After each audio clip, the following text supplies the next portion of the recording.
Alors que je venais d'attraper un lopin shiny, oui bon, au bout d'un moment je rentabilise les 50 € que j'ai mis dans le jeu, j'ai vu le remake de Dragon Quest 2 et 1 qui venait enfin d'être disponible sur Steam, et je m'étais alors dit que j'allais essayer tout cela, car le remake du 3 était déjà bien sympatoche.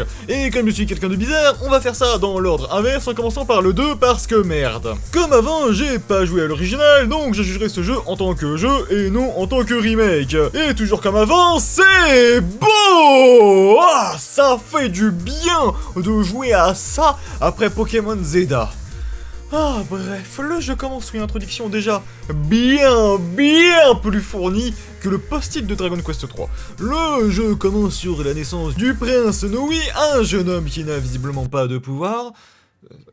Oh calme, je le prends pas mal. Du prince Contruc qui s'appelle... Putain, on peut les renommer.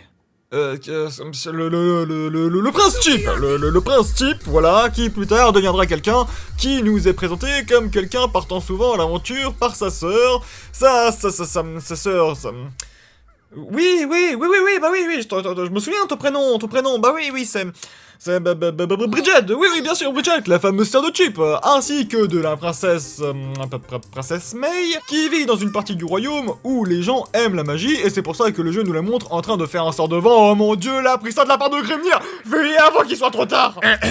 Malgré ses futurs mix-up et trucs de dégénérés, elle sera impuissante face à une attaque surprise de démons menée par le terrible Chaos. Donc son roi se sacrifie, non pas sans... Monsieur, qu'avez-vous fait à votre jeune fille avant de mourir? Un des gardes survivants à cette attaque va venir prévenir le royaume de notre personnage après qu'il a été ordonné de dire bonjour à ses paysans. Ok, père, bon bah bonjour, ma sœur, c'est toujours pas une église ça, mais bon bref, le garde arrive enfin à destination et nous informe de ce qui s'est passé, et c'est pour ça que le roi envoie son fils, Sol, pour avertir le royaume d'à côté, ce que nous nous empressons de faire sans discuter, non pas sans nous arrêter au petit village sur le chemin où nous allons pouvoir nous entraîner à mettre notre charisme à exécution. Bonjour, paysanne, comment allez-vous au jour de...